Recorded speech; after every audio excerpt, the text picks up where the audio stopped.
Your Excellency, I am absolutely delighted to be here with you today at the 2024 Future Aviation Forum. And what an incredible presentation on the current state of aviation here in the kingdom. We're going to get to the Saudi story in a moment, but I want to take a step back. Your Excellency, 2 years ago, we sat on this stage, and the world was a very different place. We were just emerging from COVID. The aviation industry was trying to get back on its feet. Fast forward to today, it's different. Can you give us your sense of some of the biggest trends impacting the aviation industry today? Thank you, Zach. Let me just, before I answer your question, I would like to again express my gratitude, appreciation for all our distinguished guests and participants who are joining us here today or online. This is really an overwhelming week, and as mentioned by His Excellency the Minister, this is a festival week. The events that are taking place alongside the Future Aviation Forum are really outstanding. We started yesterday with the DGCA, which is the Director General meeting, 8th meeting of the Middle East Civil Aviation, attended and joined by His Excellency Mr. Shikitano. And today we have the forum. Later today and tomorrow we will start the Facilitation Global Summit. 2024 is being labeled by ICAO as the facilitation year, and its facilitation is very important, and it serves the objective of providing better passenger experience globally. And the first ever facilitation summit will be held tomorrow here in Riyadh. Moreover, we are holding the RSO meeting. RSO is a regional Middle East and North Africa regional safety oversight organization that is hosted by the Kingdom in Riyadh, and we're now adding more countries to it, and we will hold the first meeting tomorrow. Also on Wednesday, we will be holding the WAGA meeting, which is the meeting for the ACI, the Airport Council International, an organization that encompasses more than 2,500 airports around the world. So it's really a festival week for global aviation, and I believe this is the largest global event that's taking place in aviation this year in 2024. Finally, I wish to thank our sponsors, in particular NIDLIB, who have been really very supportive since the previous session, and all other co-sponsors. To go back to your question, Zach, I think a lot has happened since we met last time. In terms of volume, the global aviation has been through more change in the last few years than we have never seen in any other industry in history. Right. We've gone from almost 0 flights to almost 37 million flights last year. This is unprecedented. And also it proves the resilience and the strength of the global aviation industry. And it also proves that together we can work and join hands to raise to any future challenges. ICAO estimates, if we look at the travel accelerating trajectory, that by 2050, the number of travelers globally will go from about 4.6 billion passengers in 2019 to more than 11.5 billion passengers in 2050. Right. Looking at this number, if you go back to 1985, the total global travel was 1 billion. Right. In 20 years, this doubled to 2 billion by 2004. In 2019, we reached, before the COVID, it's almost 4.5 billion, and now we're going to 11.5 billion passengers. Right. We are seeing really disruptive technologies, disruptive airlines, the disruptive techniques in travel, which will impact the travel propensity. We are seeing more segments that are traveling by air who have never traveled by air earlier. All of these good numbers and this massive growth shows you the bright side of the story. Nonetheless, we have challenges. Yeah. And there are expected headwinds, speaking with aviation terminology. We have challenges around human capital. Right. To cope up with the growth pace, we really need to ensure that we have the right human capital available. The aviation requires highly sophisticated engineers, captains, co-captains, the crew inside the aircraft, the army of technicians and personnel who are working under the aircraft. This is all highly skilled technicians and personnel, and we need to ensure that we have the right pool, the right training, and also the right incentive to keep those personnel and the right retention. The second challenge is funding. I think we are fighting in the aviation sector with other economical sectors to ensure that we have the right funding. And this is, again, a challenge that we need to address. The third, and for me is the most pressing today, is manufacturing and supply chain disruptions. The aviation industry globally today is facing serious shortage of manufacturing capabilities, challenges, and in the whole value chain of the process. And this is an area where we really need to focus on. And I'm sure there are a number of distinguished speakers from the industry and specifically from the leading OEMs who would be speaking later today and tomorrow. And I hope they would be giving us some comfort on the future of the supply. Yeah. Finally, as the fourth element I see is really the environmental sustainability. Sustainability is a very important element and objective.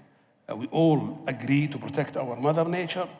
We all agree on specific targets on the net zero carbon emissions by 2050, 2060, 2070, depending on each country's specific conditions. Nonetheless, we agree on what and on why, but we have issues around how. And this is where we need to really sit together. These, at least 4 examples that I have just given are examples of challenges that I expect that this constellation of experts and leaders will be deliberating, will be debating over the next 2 days, and hopefully by the end of the 2 days, we will come with a roadmap as how to deal with these challenges going forward.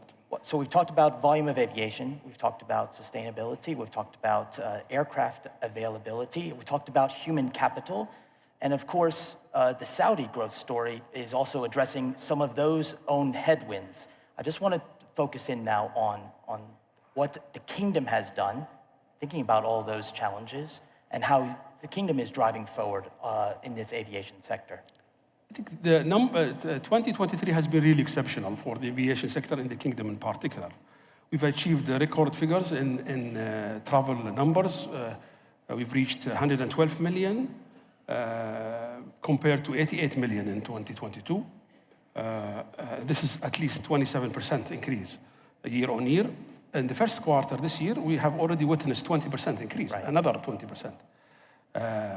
This is on the passenger figures. On the connectivity, which is another important objective of our aviation strategy, going from 100 to 250, we reached about 148 direct connectivity or direct destination from the kingdom to international destinations, and this is 47% increase over the baseline year of 2019 when we were at 99. Cargo also, we've not done as good as we anticipated, but we still have about 6% growth in air cargo, reaching about 1 million, and hopefully on the way to reaching the 4.5 million.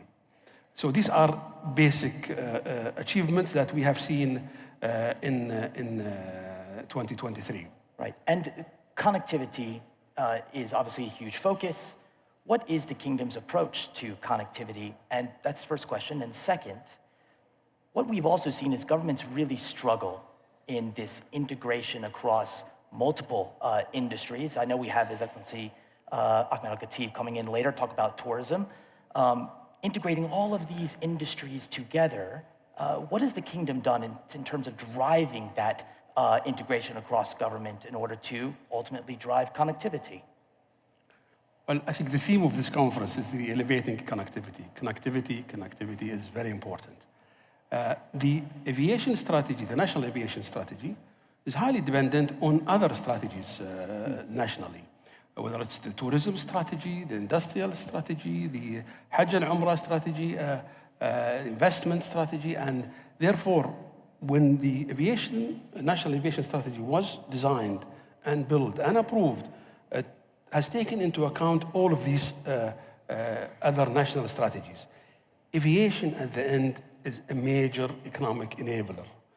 I don't think other national strategies will achieve their expected targets if we do not succeed in aviation. Right. So to achieve these connectivities targets as mentioned, there are a number of important and integral components of the strategy, starting from airports, from airlines, from aircrafts, from amenities, and we go back to the same, if you recall, the 4 A's we discussed 2 years ago. Oh, right. I've added, by the way, a 5th A now. All right. But I will come back to it in a while. But on airports, I think His Excellency the Minister and some of the videos showed the progress that has taken place in Saudi airports to go from 120 million today capacity to more than 300. King Salman, the launching of King Salman, the approval of the design, the infrastructure, the master plan. We are already working in the current all terminals, expanding King Salman's and King Khalid Airport from the current 30 plus million. By end of 2025, we will reach 54 million. Right. And on the way to reaching 100 plus million by 2030. King Abdulaziz in Jeddah, which is today is the largest airport in the kingdom. We have reached last year 43 million. We expect this 24 to reach about 50 million. The master plan has been approved. We are now working on different terminals and expansions. It's an airport city. We will have the MRO hub, the cargo and logistic hub, and the Hajj and Umrah terminals. And on privatization. Privatization is another important element in achieving this connectivity. The kingdom has the first successful PPP model in the Middle East region. In 2012, the kingdom signed the first concession agreement with the private sector to build the Medina airport in the West. By 2015, the airport started with 8 million passengers, fully financed and funded and operated by private sector. And 3 weeks back, we've signed an expansion of the same concession with the same concessionaire, doubling the capacity from 8 million to about 17 million by 2028. We've also launched a program of privatizing other airports, other regional airports. In Abha, for example, South, which is our tourist hub. The capacity of the current airport is about 1.5 million. We're expanding the airport to reach 13 million. We've launched the RFQ, or request for qualification, and we were overwhelmed with the positive feedback we received from the international community. More than 100 companies, airport operators, airport contractors, investors, who have showed interest in participating in that airport. This is a testament of the strength of the Saudi economy, a testament of the strength of the aviation strategy, and so on and so forth. We have many other regional airports that we are developing on the privatization. On airlines, we have also launched, as mentioned, Riyadh Air. So we will have 2 legacy main airlines, or full service companies with the two hubbing strategies, Jeddah and Riyadh. And also we're expanding in the low cost. We have new AOCs to be announced soon in Dammam, and another AOC in Medina and other regional airports. The low cost model is disrupting the market. In the kingdom alone, we've seen an increase of the market share of the low cost carriers over the last couple of years, going from 27% in the domestic market to 42%. International traffic through low-cost carriers has doubled from 16% to 32%. So again, on the airlines, a new AOC, a lot is happening. I think the third A, as we talked last time, is aircrafts. And this is where I see the most stumbling block that may hinder the real growth of the global aviation industry. And as I said in the beginning, I don't want to dwell on this very much because it's a very critical subject, and I hope the whole industry can come up with comforting solutions to ensure the availability of the required aircrafts. And significant orders of aircraft here in the kingdom already over the last 2 years as well. Indeed. I mean, just to continue on the same subject, we hear that the backlog today is about between 15 to 16,000 aircrafts among the main two AMs. Right. To deliver these aircraft to the market, you need 10 to 12 years for delivery. And the challenges are not only limited to the OEMs and the assembly line manufacturers, but also along the whole value chain in engines and in other. And I'm not an expert, but I'm sure in this room and online we have many experienced leaders and executives who I'm sure will be talking about this further. In amenities, I think aside from only the lounges and improved passenger experience, we have launched, as again mentioned, a lot of regulatory reforms in economic policies, in customer protection policies, to ensure that the investment environment in the aviation sector is conducive and attractive for private sector. And also we have the right playground and level playground for all investors, and to liberalize the market of the aviation, whether it's in airports, airlines, all these service providing segments. Finally, and the fifth A is the airspace. Yeah. Airspace, the kingdom has huge area. The kingdom's area is about 2.1 million square kilometers, and with the same almost airspace. And the kingdom plays an integral role in connecting west and east on the overflying, landing, and sometimes at peaks, the number of aircrafts that passes the kingdom, either lands or takeoff or overfly, reaches 4,000 a day. Proudly, we have a Saudi air navigation company that is managed by 100% Saudi boys and girls who are managing our skies very safely and very professionally and diligently. And the recent conflicts and turbulence in the region, we've managed to handle the diversion of traffic in hours in a very safe manner. But on the airspace, we're redesigning our airspace to ensure that we have shorter, and of course this is done with our neighbors in the region, creating routes coming from Europe all the way through Africa, Middle East, and going to the Gulf and in the Indian subcontinent. And the objective is to create shorter routes, more efficient, less travel time, which means better passenger experience, and less cost, less ticket price, less fuel consumption, and ultimately better environmental sustainability. Right. So we've talked now about 5 A's. I actually have never heard that explained in that way. That's a very easy way to also to remember not only the growth story, but also the issues that you've also addressed.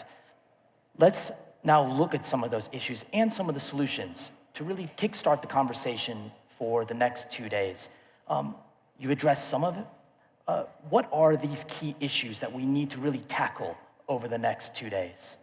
I think number one, as I mentioned, manufacturing, supply chain disruption.